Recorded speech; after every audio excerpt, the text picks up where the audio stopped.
Bohr model is valid only for hydrogen like species, मतलब या तो वो हमारा हाइड्रोजन के लिए मतलब H11 के लिए वैलिड हो, या He पॉजिटिव के लिए, है ना, Li2 पॉजिटिव के लिए, Li2 पॉजिटिव के लिए, जैसे सोडियम है, सोडियम 10 पॉजिटिव के लिए, मतलब कि सिर्फ एक सिंगल इलेक्ट्रॉन होना चाहिए।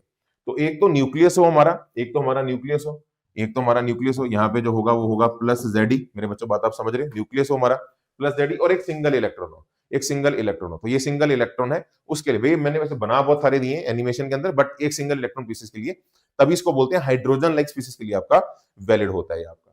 तो अगर हम एक इलेक्ट्रॉन की न्यूक्लियस पे अट्रैक्टिव फोर्स देखें, तो इस अट्रैक्टिव फोर्स का फॉर्मूला क्या है, दैट इज के Q1 Q2 bye R square. Q1 हमारा माइनस जो भी है, Q जो चार्ज है वो माइनस ही है, मास m है हमारा, तो K ऑफ Q1 E है, अगर मैग्नीट्यूड देखें E Q2 ZE, तो ये बन जाएगा के Z E square by R square. और ये जो भी फोर्स होगी ये सर्कल में घूमने के लिए सेंट्रीपिटल फोर्स का काम करेगी, equal to mv square by R. तो पूरा बोहर मॉडल सिर्फ दो इक्वेशंस के ऊपर बच्चों बेस्ड है। पहली इक्वेशन हमारी ये है कि हमारा जो कोलंबिक फोर्स ऑफ अट्रैक्शन है इलेक्ट्रॉन की न्यूक्लियस के ऊपर, वो सेंट्रीपिटल फोर्स का काम करेगी, that is equal to K Z E square by R square बच्चों, equal to mv square by R. अच्छा, आपको एक और बात बताता हूं, कई बार क्या करते हैं जो एडवांस के क्वेश्चंस होते हैं उनके अंदर कई बार ना इस फोर्स का फॉर्मूला बदल देते हैं कि भैया लेट्स से एक हाइपोथेटिकल फोर्स है, फोर्स आर स्क्वायर के प्रोपोर्शनल है, तो कोई बात नहीं, यहाँ पे आर स्क्वायर न्यूमरेटर में आ जाएगा, उसके में mv स्क्वायर बाय आर आप नीचे लिखे, तो समझ रहे हो, मतलब वो करेगी सेंट्रीपिटल फोर्स का काम। तो फिर उस केस में बस थोड़ी इक्वेशन बदल जाएंगी, बाकी सारा आपका सेम रहेगा।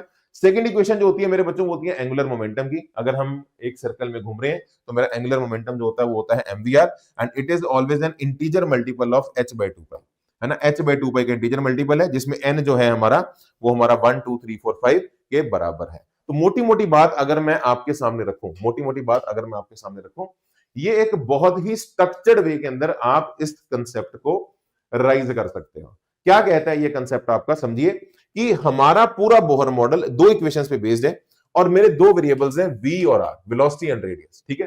तो पहली इक्वेशन सेंट्रीपिटल फोर्स की आ जाएगी, सेकंड इक्वेशन हमारी एंगुलर मोमेंटम की आ जाएगी। तो v और r दो वेरिएबल दो इक्वेशंस, यहां से आप अपना आराम से बैठ के सॉल्व करिए, और जैसे ही आप सॉल्व करेंगे मैं रिजल्ट आपको बता देता हूं दो इक्वेशंस को। हमारा जो रेडियस निकल के आता है वो आता है 0.529 into N square by Z into angstrom.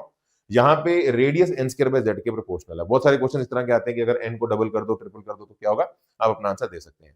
ऐसे अगर वेलोसिटी को निकालेंगे तो 2.2 इंटू 10 की power 6 into Z by N, और वेलोसिटी जो है वो जेड बाय एन के प्रोपोर्शनल है, जेड बाय एन के प्रोपोर्शनल है, जेड बाय एन के प्रोपोर्शनल है। ये सवाल भी बहुत सारे आते हैं कि रेशियो ऑफ वेलोसिटीज आप बताओ बोहर मॉडल के अंदर।